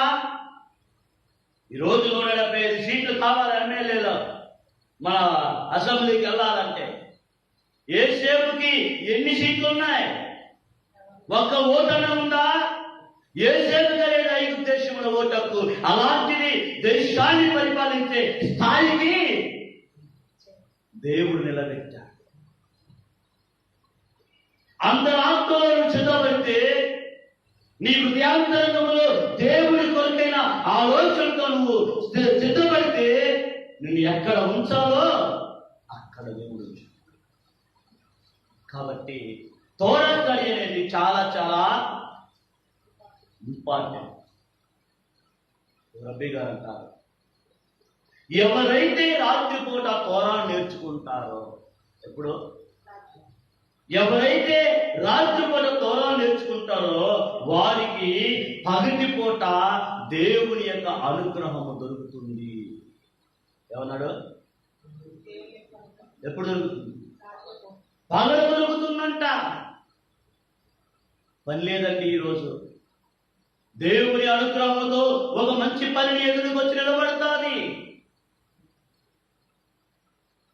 ఆలోచన చేయండి. తోరా స్టడీ చెయ్యి. తోర యొక్క విలువలను కాపాడడానికి మనం ఉంటే దేవుడు మన కాపాడటానికి చూస్తాడు. జాగ్రత్తగా మన జీవన శైలిని మన తోరాతో ముడిపెట్టుకొని నడవడానికి మనం ప్రయత్నం చేయాలి. తోరా యొక్క విలువలు నేర్చుకోండి. ఇది మనం బాగా వివరించడానికి మనకు సమయం లేదు, కానీ తోరా స్టడీ మాత్రము చాలా ఇంపార్టెంట్. బిడ్డలు లేరు అని ఎన్నో సంవత్సరాలుగా బిడ్డలిస్తే వాళ్ళు ముడిచిపెట్టుకొని అమ్మ ఇదిగో నాన్న, ఇదిగో తాత, ఇదిగో బాబా, ఇదిగో అని ఈ విషయాలన్నీ నేర్పించుకుంటా వాళ్ళు ఇదిగా నేర్పించుకొని ఒక్కసారి పుట్టిన బిడ్డల సంఘాలు పెట్టుకొని ఆలేపనమ్మా, బెత్తనమ్మా, గీమిలనమ్మా, ఈ అక్షరాలు ఏమన్నా చెప్పావా? ఆది కారణం, నిర్గమకాండం, లేవి కారణం, సంఖ్యాకాండం, ద్వితీయోపదేశ కాండం అని నీ ఒడిలో ఉంచుకున్న బిడ్డలు నేర్పించావా? ఇవన్నీ నేర్పించకుండా తల్లి ఎవరో, తండ్రి ఎవరో, బాబాయ్ ఎవరో, బామర్ది ఎవరో ఈ వర్షాలని నేర్పించి ఈ మాయలు అంతా తిప్పి ఆ మాటలు వచ్చిన తర్వాత, ఎప్పుడో నడకొచ్చిన తర్వాత అప్పుడు తీసుకొస్తావా సండే స్కూల్కి? నువ్వు నీ పిల్లవాడు నీ మాట వచ్చే సమయానికి వాడు ఆది కారణం, నిర్గమకాండం, లేవి కారణం, సంఖ్యాకాండం, ద్వితీయోపదేశ కారణం అని అతను సృష్టించిన సృష్టికర్త యొక్క పుస్తకాలు నేర్చుకొని ఉంటే ఎంత బాగుండు. అమ్మ నాన్న అనక ముందు అది కదా మనం మన పిల్లలకి ఇవ్వాల్సినటువంటి. అది కదా మన పిల్లల ముందు మనం ఉంచాల్సిన ముందున్న మంచి భవిష్యత్తు. దాని కొరకు ఎదుగుతూ మధుబాబు కవిత వాళ్ళ బాబు మన సెలవుకు వస్తున్నాడు, బయలుదేరి అడవులు నడుచుకుంటూ వస్తుంటే ఎవరో ఒక సహోదరి ఆపి, ఎక్కడికి వెళ్తున్నావు అంటే సెలవుకి వెళ్తున్నా, ఇలా వెళ్తున్న మాటలు మాట్లాడినాక, నన్ను అడుకోబాకండి, నన్ను ఆపాకండి, నాకు టైం అవుతుంది, నేను సెలవుకి వెళ్ళాలని చెప్పి ఆ పెద్ద మనిషిని అక్కడ ఆపి ఆ మాటతో అతను సెలవుకి వచ్చాడు.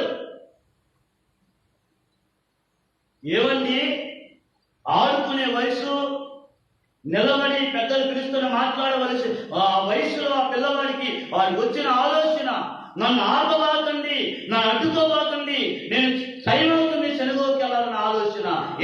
ఈ రోజు ఈ పిల్లలు అది ఉందా? ఆ ఆలోచనతో మన పిల్లలు పరిగెత్తగలుగుతున్నారా? పరిగెత్తేలాగా చేయాలి.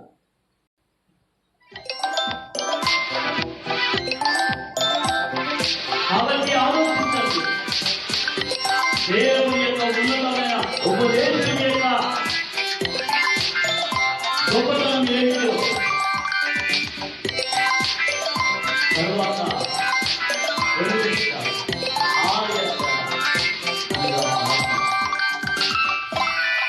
ప్రార్థన.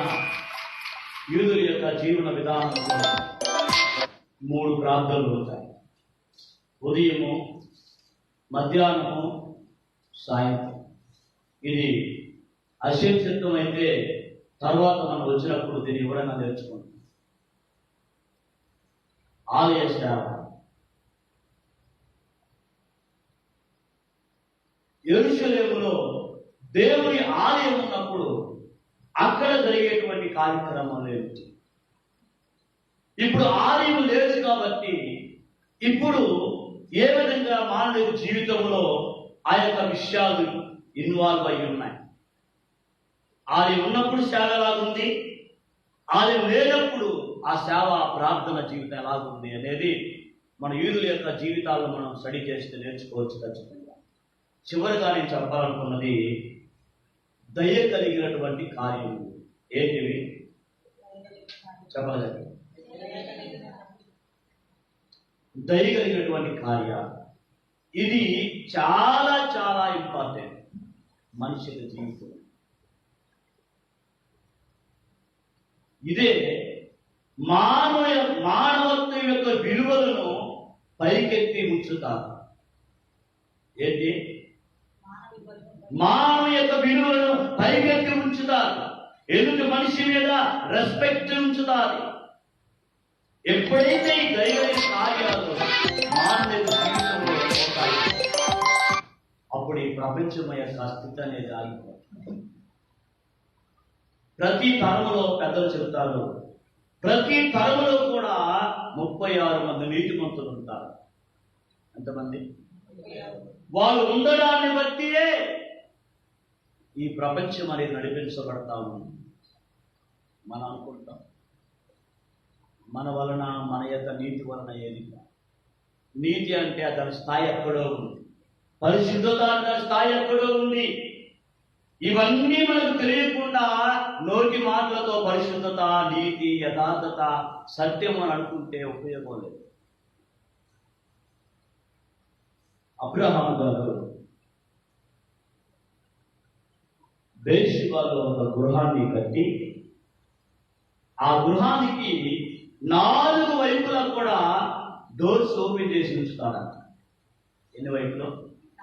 4 వైపులు. ఎందుకంటే ఎటువైపు నుంచి ఎవరు వచ్చినా కానీ ఆ వ్యక్తికి ఆతిథ్యం ఇవ్వాలి అన్న ఉద్దేశం. ఏమండి, మనకి ఒకటే ఒక డోర్ ఉంటుంది, అది మన కోసం, మన వెళ్ళడానికి. కానీ అబ్రహాం గారి యొక్క మన పితృడైన అబ్రహాం గారి ఇంటికి 4 ద్వారాలు ఉన్నాయి. 4 వైపులు ఈ గృహాన్ని కట్టుకుంది నా కోసం కాదు, నా కుటుంబం కోసం కాదు, దేవుని పోలికలో ఉన్న మనుషుల యొక్క ప్రతి అవసరాలు తీర్చబడానికి నేను గృహాన్ని కట్టుకున్నానన్న ఆ నిదర్శనాన్ని అబ్రహాం గారు చూపించేవారంట. ఎడారి ప్రాంతంలో అబ్రహాం గారు జీవించిన కాలంలో అబ్రహాము గారు సున్నతి చేసుకున్న 3వ రోజు బాగా నొప్పులతో ఉంటే పడుకోవలసినటువంటి వ్యక్తి ఎండవేళ గుడారం వారి దగ్గర కూర్చొని, ఈరోజు ఎవరైనా వస్తారేమో బాధసారులు, భోజనం పెడదాం, ఎవరైనా వస్తారేమో పరదేశులు, ఈ త్రోవ వెళ్ళేవారు మంచులు ఇద్దామని వాళ్ళ కోసం ఎండవేళ కూర్చున్నాడంట గుడారపు వారి దగ్గర. ఆ రోజు అనుకోకుండా దేవదూతలకి పరిచయం చేశారు అబ్రహాం గారు. మీ జీవితంలో ఇది ప్రాముఖ్యంగా ఎంచుకో. దయగలిగిన కార్యాలు ఉన్నది నీ కోసం ఉంచుకోవాక, ఉన్నది నీ కోసం, నీ పిల్లల కోసం దాచిపెట్టుకోవాలనుకోవాక. ఆపదలో ఉన్నవారిని చూడు, అవసరంలో ఉన్నవారిని చూడు, ఇరుకుల ఇబ్బందుల్లో ఉన్నవారిని గమనించు. నీ కలిగి ఉన్నదాన్ని ఇతరులు కూడా పంచడానికి చూడు. ఇశ్రాయేలు పెద్దలు చెప్తారు, ఒక చెట్టు చూడు, అది నీ కోసం బ్రతుకుతుందా, తన కోసం బ్రతుకుతుందా? చెట్టు బాగా పండ్లను కాస్తుంది. ఏ రోజైనా ఒక పళ్ళు తింటారా? మిమ్మల్ని తింటారా? ఎందుకు? అది ఉంది నీకోసం. పెద్దలు చెబుతారు, బావిలో నీళ్లు తోడే కొలది వస్తూనే ఉంటాయి. అది ఎప్పుడైనా ఆ బావి ఈ నీళ్లు నా కోసమని, ఈ రోజు నా ఇంట్లో ఫంక్షన్ ఉంది కానీ ఈ రోజు నాపాయా, అది నీ కోసమే. సూర్యుడు ఏ రోజైనా రెస్ట్ తీసుకున్నాడా? ఇలాగ ఈ సృష్టిని గమనించు. సృష్టిలో ఉన్న ప్రతిదీ నీకెవరి కోసం ఉంటే, దేవుని పోలికలో ఉండి ఈ ప్రపంచానికి ఒక ఆత్మగా ఈ దేహంలోనికి వచ్చిన మనము నీకోసం నా కోసం బ్రతుకుతున్నాము అని అంటే, ఈ సృష్టిలో ఉన్న దాని అంతటికంటే దిగసారిపోయిన స్థితిలో ఉన్నాము. చెట్టు నుండి పండు తీసుకోవడం తెలిసింది కానీ, కోసుకున్న 2 పండ్లలో ఒక పండు నీ కోసం ఉంచుకొని మరొక పండు నీ పొరుగు వారికి ఇవ్వడం నీకు తెలియట్లేదు. ఇదా దయ చూపించడం అంటే? దేవుడు నన్ను కరుణించాలి, దేవుడు నన్ను బాగు చేయాలి, దేవుడు నా పిల్లలను చూసుకోవాలి, దేవుడు నాకు భోజనం ఇవ్వాలని ప్రతి వ్యక్తి కూడా దేవుడు తను తిరిగి ప్రార్థించేవాడే. ఒకవేళ దేవుడు తను దయ చూపించి కరుణించి 2 పనులు కల్పించి అతను మరి నా 3 పూట్ల తినడానికి అవకాశం కల్పించి ఇంకా మిగిలి ఉండేలా చేస్తే, పక్కన ఆపదలో ఉన్న వాడిని చూసేదానికి నీకు చేతి రాదు, నీ కనులు రావటంలా. నువ్వు ఏ విధంగా దేవుని అడుగుతున్నావో ఆపదలో ఉన్న వ్యక్తి కూడా అదే విధంగా దేవుని అడుగుతున్నాడు. చూడు, దేవుడు అంట అబ్రహాం గారు ఉన్న ఏరియాని దేవుడు అసలు చూడ. కారణం ఏంటంటే, దేవుడు తన భూమి మీద బ్రతుకుతున్న తన పోలికలో ఉన్న మానవులైనటువంటి వారికి ఏం చెయ్యాలని దేవుడు అనుకున్నాడో అదే అబ్రహాంగా చేస్తున్నాడు. అక్కడ మానవుడు దేవుని మీద ఆధారపడుతున్నాడు. అయ్యా, నేను ఎడారిలో వెళ్తున్నాను, నాకు దాహం ఏమన్నా అవుతుంది, నేను తీసుకుని నీళ్ళు అయిపోయాయి, నాకేంటి ఎడారిలో అంటే, అక్కడ వయాసిస్తులాగా అబ్రహాం గారు అక్కడ ఉన్నారు. ఇవన్నీ కూడా ఒక 4 మాటలతో మరి చెప్పి ముగించబడే కాదు. ఎవరైనా నువ్వు ఆపదలో ఉంటే నీకు పెడితే, అమ్మయ్యా ఎంత మంచోడైన దండాలు పెడతావే, అదే విషయాన్ని నివేదికలు చేయడానికి నీ చేయి చాపడం లేదు. ఎందుకు నీ కుటుంబాలను వెగబట్టుకుంటున్నావు? ఆలోచించండి. ఇవన్నీ కూడా దయగలిగినటువంటి కార్యాలు చాలా ప్రాముఖ్యం. ఏ విధంగా చెట్టు తన పండ్లని మనుషునికి ఇస్తుందో, ఏ విధంగా తన వెలుగును వేడిని మానవునికి ఇస్తున్నారో, అదే విధంగా భూగర్భ జలాలు ఏ విధంగా మానవునికి ఇస్తున్నాయో, ఇవన్నీ కూడా ఏ విధంగా మానవునికి చెప్పండి ఇవ్వడానికి ఎలా ఉన్నాయో, మానవుడు కూడా దేవుడి యొక్క ప్రతిరూపము. చెప్పండి, మానవుడు దేవుడి ప్రతిరూపం. దేవుడు ఎలా ఉంటాడో మనిషికి తెలియదు, కానీ దేవుడి గుణలక్షణాలని నీవు ఈ ప్రపంచంలో ప్రొజెక్ట్ చేయాలి. నిన్ను చూసి నీ వెనకాల ఉన్నటువంటి దేవుడి యొక్క గొప్పతనాన్ని ఎదుటి వారు గుర్తించాలి. అబ్రహాం గారి దగ్గరికి చాలా మంది వచ్చి భోజనం చేసిన తర్వాత, అయ్యా డబ్బులు ఇస్తారు, మాకు డబ్బులు వచ్చండి అని. ఈ ఎడారి ప్రాంతంలో ఇంత మంచి ఆహారము, ఇంత మంచి నీళ్లు మాకివ్వడానికి గల కారణం ఏమిటయ్యా నువ్వు? అయ్యా, మనం దేవుని పోలికలో ఉన్నాము, దేవుని స్వారూప్యములో మనం చేయబడ్డాము. ఎదుటి మనిషిని ద్వేషించడానికో, పగ తీర్చుకోవడానికో, ప్రతీకారం తీర్చుకోవడానికో, మానవ యొక్క విలువలు లేకుండా ఉండడానికో, ఎదుటి మనిషి ఆకలితో అవమరించిపోతూ, దారులతో పరితపించబోతూ, అనారోగ్యంతో అల్లాడిపోతూ ఉంటే, ఎవరు లేని స్థితిలో ఉంటే, నీకైనా బ్రతుకుతూ ఉంటే, దానికోసం కాదయ్యా మనం బ్రతుకుతుంది. దేవుని పోలికలో మనం ఉన్నాం. దేవుడు మనకి ఇచ్చిన దాన్ని మన ఇతరులకి ఇవ్వడానికి అని చెప్పి అక్కడ అబ్రహాం గారు సర్వోన్నతుడైన సృష్టికర్త యొక్క ఉన్నతమైన ఉద్దేశాన్ని అక్కడ ప్రజలకు చెప్పేవాడు. నోటి మాటలు ఆపు, చేతి కార్యాలు పెంచు అంటారు పెద్దలు. ఏం చేయాలా? మాటలే ఉందండి, పెట్టుబడి లేని నాలుక. నాలుక ఎవరు పెట్టుబడి పెట్టాలా? ఏమండి, ఎన్ని మాటలైనా చెప్పొచ్చు, కానీ జేబులో తీసి మా పెట్టుబడి మాటలాపు, నీ గుప్పిలని విప్పు. ఎందుకంటే దేవుడు తన గుప్పిలని విప్పి ప్రతి జీవి కోరికలు ఎలా తృప్తిపరుస్తున్నాడో అదే యొక్క స్వభావాన్ని ఈ ప్రపంచంలో కలిగి ప్రతి మానవుడు కూడా కలిగి ఉండాలి. మన సార్ గారు వచ్చినప్పుడు వాళ్ళ గృహాన్ని దైవ సాగు కోసం ఓపెన్ చేసి ఇచ్చారు. ఆ కుటుంబం దీవించబడిన కాక. వాళ్ళు వస్తున్నారంటే కొన్ని కుటుంబాలు వారికి కలిగినటువంటి పరుపులు కానీ, లేదా మంచం కానీ, వాళ్ళ బెడ్షీట్లు కానీ శుభ్రంగా మరి వాష్ చేసి వాళ్ళు ఇచ్చారు. వాళ్ళ కుటుంబాలు దీవించబడిన కాక. దయ కలిగిన కార్యాలు. అయ్యో, ఈ మంచం ఇస్తే నేనేలా కింద పడుకోవాలా?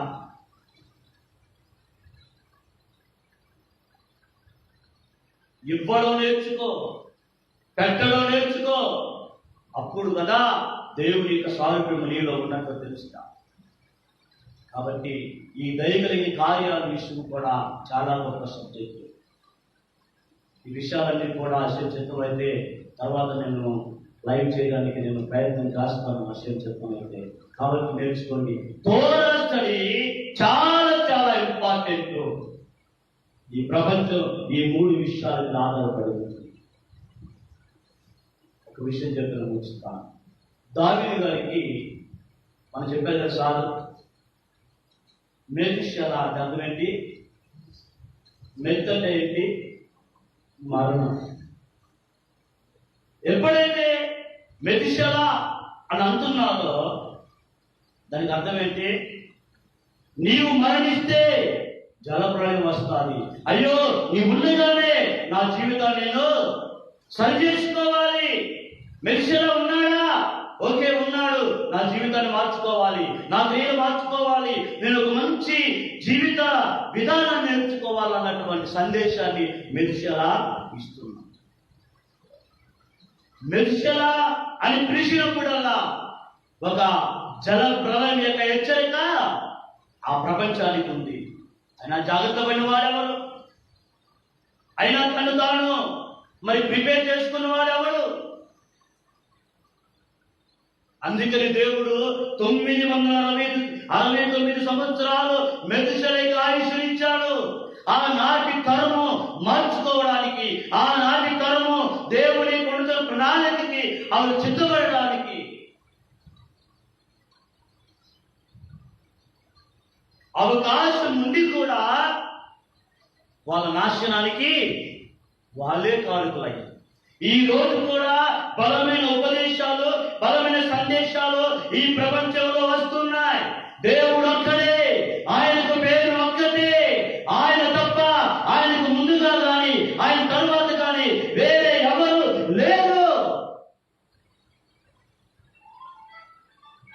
ఈ మాటలు నీ చెవులో వినబడుతున్న ఒక వరకు, నీ దేహంలో జీవము విరిచినంత వరకు నీ మార్పుకు కారణమవ్వాలి. ఈ మాటలు మెతుషెలని పిలిచినప్పుడల్లా మరణపు హెచ్చరిక, జల ప్రళయపు వార్ అది వినిపిస్తుంది, కాకరలేదు.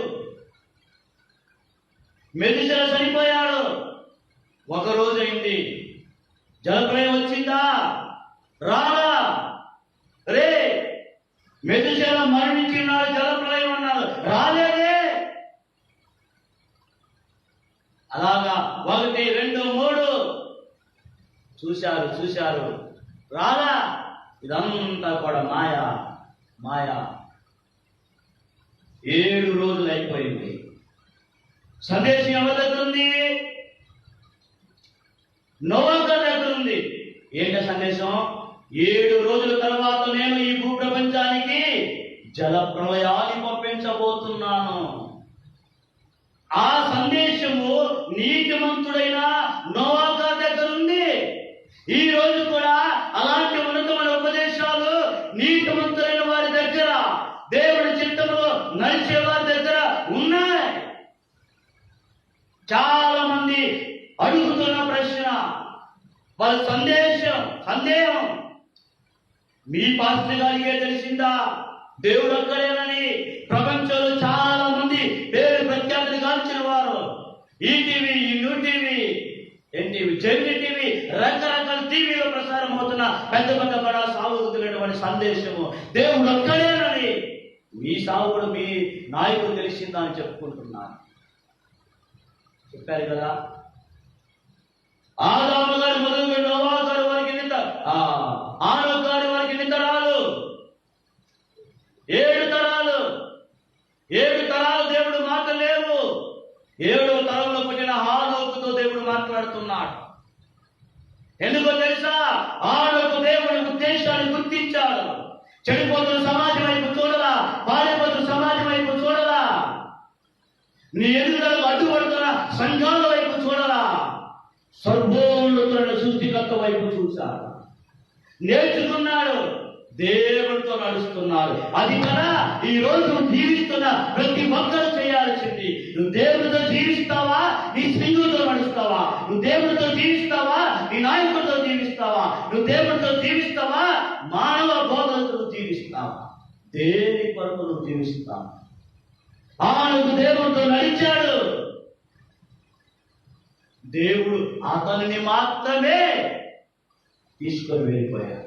ఆనోకు దేవుడితో నడిచాడు, దేవుడు తీసుకొని వెళ్ళిపోయాడు. మెతుషెల నడిచాడు, నోవా గారు నడుస్తున్నాడు. నోవా గారు ఓడలోనికి తన కుటుంబంతో వెళ్ళాడు. ఈ రోజు ప్రపంచం ఎదుట కూడా ఇదే సవాల్, ఇదే ప్రశ్న, ఇదే జవాబు. నువ్వు దేవుడితో నడిస్తే నీవు దేవుడిని తీసుకొని వెళ్తావు. నువ్వు దేవుడితో నడుస్తావా, మనుషులతో నడుస్తావా? దేవుడి ఉపదేశాలకు విలువిస్తావా, మానవ ఉపదేశాలకు విలువిస్తావా? ఆలోచించి అడుగులే. నీ జీవితాన్ని జల ప్రళయము దాటి ఒక ఉన్నతమైన సంరక్షణలోకి నిన్ను నువ్వు తీసుకొని వెళ్ళిపోతావా? వెళ్ళగలుగుతానికి నీ ప్రయత్నాలు ఉంటాయా? జల ప్రళయంలో అవతరించినటువంటి వారితో ఉంటాయా? ఇక్కడ ప్రాముఖ్యం దేవునితో నీ జీవితం, దేవునితో నీ జీవితం తోడ స్థలితో ముడిపడి ఉంది. లేదా చాలా మంది తోడ స్థలి చేయరు. బైబిల్ చదువు, దేవుడు నాకు చెబుతున్నాడు, దేవుడు ఆల్రెడీ సీనాయి పర్వతం దగ్గర ఈ ప్రపంచ ప్రజల యొక్క మానవ జీవిత విధానం గురించి అన్ని కూడా వివరంగా చెప్పడం జరిగింది. వాటి వివరణని కూడా ఇశ్రాయేలు ప్రజలైన వారికి ఇవ్వడం జరిగింది. అది నేర్చుకో, అది స్టడీ చేయి, ఆ పెద్దలు అడుగు. నీ మార్గాన్ని నువ్వు దేవుడితో నడిపించుకోవడానికి మార్గం సరళమైంది. కాబట్టి దేవుడితో నడవకుండా నీ ఆలోచనతో నడిచావా? జాగ్రత్త. దేవుడితో నడిచావు. అబ్రహాం గారు దేవుడితో నడుస్తున్నాడు. 75 సంవత్సరాలు వచ్చే వరకు కూడా దేవుడు పిలుస్తున్నాడు. నీవు నీ దేశాన్ని విడిచిపెట్టినా, నీ బంధువులు విడిచిపెట్టిరా, నీ యొక్క కలిగి ఉన్న సమస్తమును విడిచిపెట్టి రా, నీ తండ్రిని విడిచిపెట్టి నేను చూపించిన దేశానికి వెళ్తాను. ఒక పిలుపు, ఆలోకానికి ఒక పిలుపు, నోలోకానికి ఒక పిలుపు, అభ్యానానికి ఒక పిలుపు.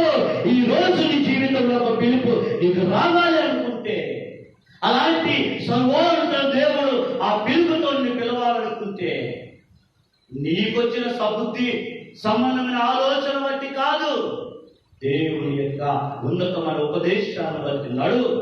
తోరాస్టడీ చేయి, బైబిల్ చదువు, పెద్దలు అడిగి నేర్చుకో, దాని వివరణ తెలుసుకో, నీ జీవితాన్ని చక్కగా నడిపించుకోగలరు. తోరాస్టడీ చేయకపోతే అది మరణానికి దారితీస్తుంది. గెహోనానికి వెళ్తావు, పరలోకానికి వెళ్తావు అనుకుంటున్నావు, గెహోనానికి జాగ్రత్త. ఈ విషయాలను బట్టి తోరా స్టడీ ఎంత ప్రాముఖ్యమైనది. దేవుడు ఒక మనిషిని హెచ్చించేది, దేవుడు కిందకు దించేది. దాన్ని బట్టి దేవుని పట్టుకో, దేవుని మీద ఆధారపడు, దేవుని కొరకు బ్రతుకు, ఆయన నడిపిస్తాడు. ఎందుకని భక్తుడు కొండల కట్టున కన్నులెత్తుచున్నాను, నాకు సహాయము ఎక్కడి నుండి వస్తుంది అని అంత కింద అంటాడు. భూమి ఆకాశం జీవించినా అశ్వేము వలననే కదా నాకు సహాయం కలుగుతుంది. నేను ఆయన వలన కదా నేను సహాయాన్ని పొందాలి. నా శ్రమ దినమందు నీవు నాకు తోడై ఉండకపోతే శీఘ్రంగా నేను నశించిపోయే ఉండేవాడిని ఒక భక్తుడంగా. నీకు అర్థమవుతుందా? నువ్వు గుర్తించగలుగుతున్నావా? నీ దేవుడు ఎంత కాపాడుతున్నాడో, నువ్వు ఉన్నతమైన సత్యానికి రావాలి అనుకుని, నువ్వు ఉన్నతమైన ఉపదేశం వైపుకి నువ్వు నడిపించబడాలని దేవుడు నీ పట్ల ఎంత దయ చూపిస్తున్నాడో నీకు తెలుసా? కాదు లేకుండా జీవిస్తావా? ఆలోచించు. తోరా స్టడీ చేయండి, ప్రార్థన చేయండి, దైవిక కార్యాలని పెంచండి. ఈ ప్రపంచం నడిపించబడటానికి మీ చుట్టూ ఉన్న వాతావరణము దేవునికి అవకాశం ఉన్నటువంటి విధంగా ఉండడానికి, నీ ఇల్లు ఒక దేవుని నివసించడానికి ఆలయముగా ఆ స్థలంలో ఉండడానికి నువ్వు ప్రయత్నించే సమాధానకరమైన వాతావరణాన్ని నువ్వు నీ హృదయములో, నీ కుటుంబములో, నీ చుట్టుపక్కల నువ్వు కల్పించు. దేవుడు నివసించడానికి యోగ్యంగా ఉంచు. ఎక్కడ ఇద్దరు ముగ్గురు కూడి ఉంటే అక్కడ దేవుడు ఉంటాడు కాదు. ఎక్కడ ఇద్దరు ముగ్గురు యొక్క హృదయాలు ఏకమై దేవుడితో ఉంటాయో, ఏ సంఘం అయితే వాళ్ళ హృదయాలు ఏకమై దేవుడితో ఉంటాయో, అది కదా దేవుడు నివసించడానికి యోగ్యమైన ప్లేస్. నీకై నువ్వు వస్తా, నీకై నువ్వు కూర్చుంటా, నీకై నువ్వు వెళ్ళిపోతావు. అదా దేవుడు నివసించే ప్లేసు. ఐక్యత, సమాధానం, శాంతి, ఇవన్నీ మానవ హృదయంలో, సమాజంలో, కుటుంబాలలో ఉండాలి. అలా ఉన్నట్లుగా దేవుడు తన కృపగల హస్తము మనపై చాపి, మన గ్రామంపై చాపి, నీతియుక్తమైన మంచి కార్యాలు చేయనట్లు, దయగలిగిన కార్యాలు బాగా చేయనట్లుగా ఈ గ్రామం రాబోయే రోజుల్లో దీవెనకరంగా, ఆశీర్వాదకరంగా ఉండుగాక. ఈ షలో దేవుడు మిమ్మల్ని కుటుంబంలో జీవించి ఆశీర్వదించుగాక.